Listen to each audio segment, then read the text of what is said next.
Hi, my name is Jean and this is my channel Learn with Jean. In today's video, I wanted to give you an update on the new sales tax rollout from Thinkific.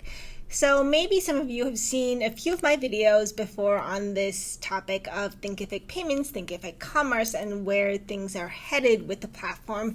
And so if you haven't, please check out the video up here and get a sense for what the changes are. I'm going to give you a quick update on those changes now that the rollout is officially in place and on most creator accounts. I wanted to clarify a few questions that I've seen come up amongst creators. First of all, what is going on? What's the big deal about Thinkific payments, Thinkific commerce, and this new sales tax rollout? Now, is Thinkific working to stay compliant with sales tax rules and sales tax payments? This only applies to you if you are in the US and or Canada. The reason why this only applies to US and Canada because sales tax is only dealing with these countries right now and how to be compliant with the sales tax rules. And so what Thinkific is doing is if you are a creator using Thinkific and you're taking payments using Thinkific payments, so some of the really big changes going on with the Thinkific platform regarding sales tax and payments and compliance is that the new Thinkific payments is now Thinkific commerce. So they will allow you to not only take payments, issue refunds, issue partial refunds, depending on the nature of the sale and transaction, all within your dashboard. What they'll also do now is collect and remit sales tax on your behalf. This is really important because as most creators, we are so busy trying to grow our business, figure out who to hire, figure out what our next strategy and direction is, and we don't have time to go and learn all about the new sales tax rules and whether it applies to memberships, whether it applies to communities, whether it applies to hybrid learning. All this is just way above our heads and not important for us to know. The reason is because there's so many details and nuances that we want to let people who have been working on this and who have been studying and researching and staying in compliance with this to help us. And so what Thinkific now does is built into Thinkific Commerce is the sales tax feature. So you will only be charged so the only person who is charged sales tax is a student based on the purchase type. So different purchases will have different rules regarding sales tax.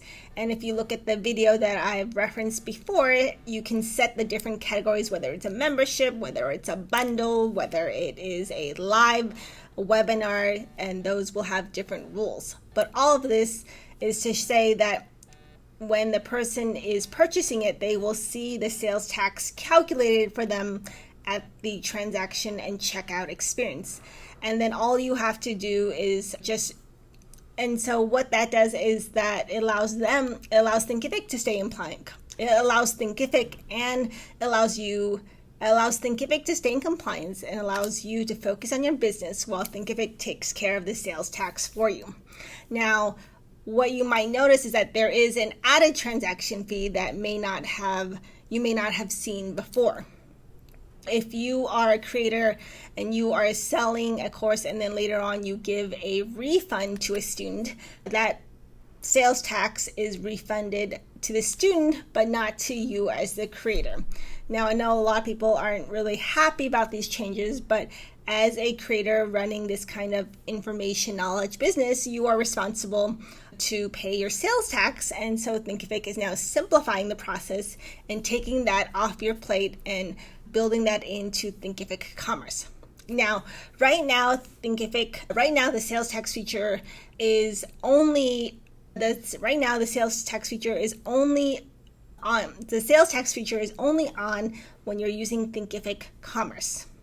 Now, if you're not using Thinkific Commerce and you use Stripe and or PayPal, then you'll have to handle the sales tax on your own, which can be challenging and frustrating. And so that's why Thinkific Commerce is a great solution for those who are interested.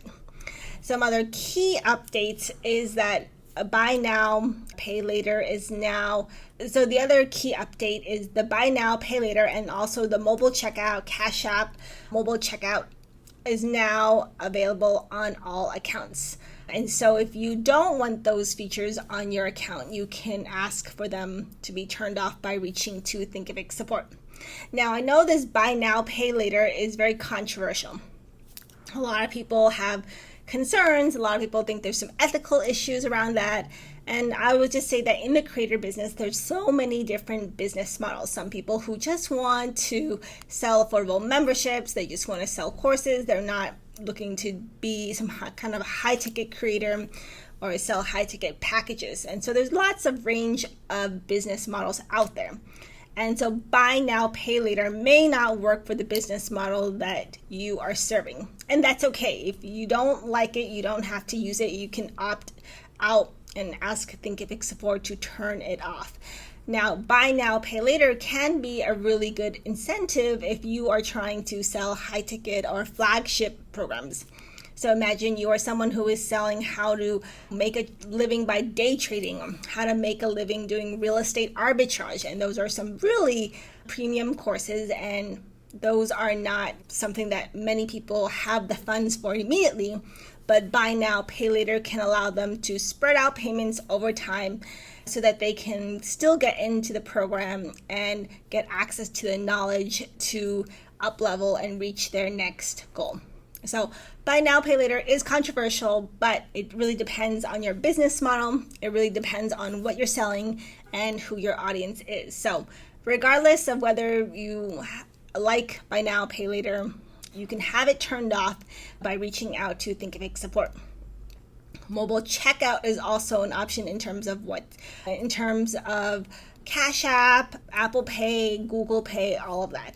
And some people don't like it, some people like it. So it really, again, depends on you as a creator and who your audience is. Are they more into mobile checkout? Does mobile checkout make it faster to get to the purchase? Or does it hinder the purchase experience because that's not the kind of technology that most of your audiences is familiar with? But it can be an added incentive for expediting checkout depending on whether your audience really likes mobile checkout or not. And then the last update that I wanted to give you, the last update regarding Thinkific Commerce and the sales taxes, if you're required to use it or not. And the question is, you are not required to use Thinkific Commerce and the platform and the dashboard to handle your payments and transactions. But it can really be helpful to simplifying the whole sales tax collection and sales tax payments. So as a quick recap, the sales tax feature is now on if you are using Thinkific Commerce.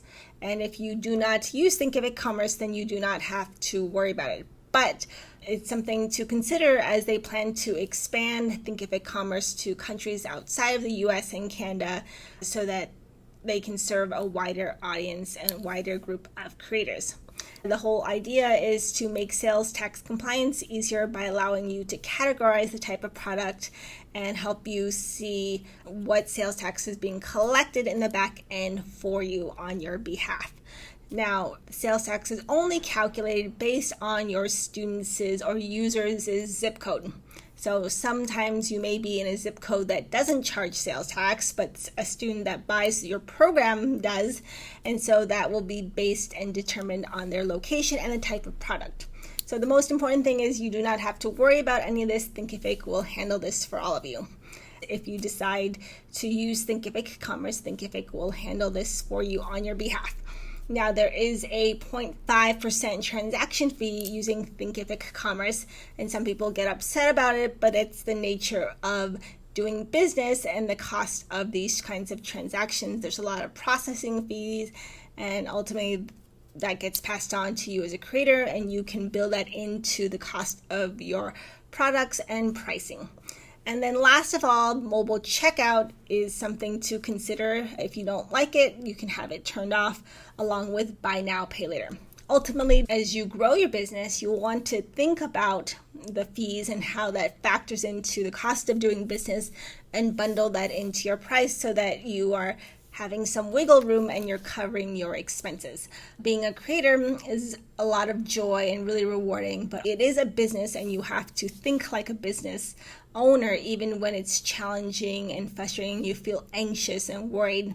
The most important thing is to serve and to share value and to share knowledge and to make an impact. So I hope this video helps. Let me know if you have any questions or feedback. Thank you so much.